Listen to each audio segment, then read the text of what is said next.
Pernah nggak sih kalian dengar satu kata yang sama, tapi artinya bisa beda banget? Cuma gara-gara cara ngucapinnya? Nah, di bahasa Sunda ini sering banget kejadian, terutama sama huruf E. Yuk, kita bedah bareng-bareng misteri 3E dalam bahasa Sunda ini. Nah, jawabannya itu ternyata ada di cara kita ngomongin huruf E-nya, sesuatu yang nggak kelihatan dari tulisannya aja. Inilah yang mau kita bongkar, perbedaan suara yang tipis banget, tapi bisa mengubah segalanya. Oke, kita mulai dari 2E yang pertama. Kemungkinan besar kalian udah sering dengar dua-duanya kok, mungkin tanpa sadar aja. Ini dia nih, yang pertama namanya pepet. Anggap aja ini tuh yang paling santai, yang netral. Contohnya kayak di kata teman atau sepatu. Bunyinya nggak terlalu ditekan, biasa aja. Sekarang, coba lihat yang ini.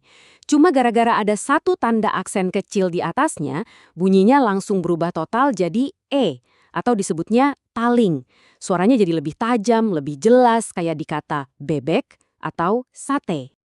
Jadi, balik lagi ke teka-teki kita di awal. Kata apel yang artinya buah itu pakainya pepet yang santai tadi. Sementara apel buat upacara pakainya taling yang lebih tegas. Kelihatan kan? Satu tanda kecil aja artinya langsung beda. Oke, 2E udah kita kenali ya. Sekarang siap-siap nih buat bintang utamanya. Suara yang benar-benar jadi ciri khas bahasa Sunda. Nah, ini dia, vokal E. Ini tuh bukan E, bukan juga U, tapi ada di tengah-tengahnya. Dan jujur aja ya, suara inilah yang paling sering bikin orang bingung pas belajar bahasa Sunda, tapi sekaligus jadi yang paling istimewa. Terus gimana dong cara ngucapinnya? Tenang, ada tips unik nih. Coba deh majuin dikit dagu kalian pas ngomong. Kayak niruin gaya bicaranya si Cepot, tokoh wayang yang terkenal itu. Gampang kan buat diingat? Dan percaya deh, suara ini tuh ada di mana-mana dalam obrolan sehari-hari. Dari mulai nama makanan khas kayak puyem, sampai buat nyebut warna, misalnya berem yang artinya merah. Kalian mungkin mikir, ah lah beda dikit doang, emang sepenting itu? Oh, jawabannya penting banget. Salah ucap atau salah tulis itu bisa bikin bingung, bahkan bisa jadi lucu salahnya. Yuk kita lihat buktinya. Dan percaya nggak percaya, kesalahan ini sering banget loh muncul di tempat-tempat resmi. Contohnya di papan ucapan selamat datang atau wilujeng sumping. Harusnya kan pakai E biasa, tapi malah sering ditulis pakai E. Ironis banget kan? Nah, ini nih contoh lain yang sering kejadian, apalagi di media sosial. Niatnya mau nulis mangga lebat, yang artinya silahkan masuk, malah ketulis mangga lebut, yang artinya jadi pohon mangganya lagi lebat buahnya. Coba bayangin tamu kalian jadi bingung kan?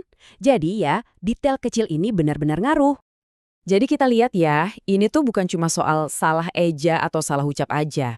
Ini lebih dalam dari itu, menyangkut jiwa dari sebuah bahasa dan juga budayanya. Coba bayangin, ada sekitar 42 juta orang yang menggunakan bahasa Sunda. Ini menjadikannya bahasa ibu kedua yang paling banyak penuturnya di Indonesia setelah bahasa Jawa. Bukan angka yang main-main loh. Dan semua aturan itu bukan aturan ngasal loh ya. Semuanya itu resmi, ada panduannya yang udah disusun sama para ahli bahasa selama bertahun-tahun demi menjaga keaslian bahasa Sunda. Jadi intinya 3 hal ini tuh nyambung semua. Pertama, suara E yang unik itu jadi identitas. Kedua, kalau kita pakainya benar, komunikasi jadi jelas dan nggak salah paham. Nah, yang terakhir, semua itu akhirnya membantu melestarikan bahasa ini buat anak cucu kita nanti. Ini jadi pengingat keren buat kita semua ya, betapa kaya dan dalamnya sebuah bahasa. Satu huruf aja bisa nyimpen banyak banget cerita dan makna. Makasih banyak udah nyimak bahasan kita kali ini.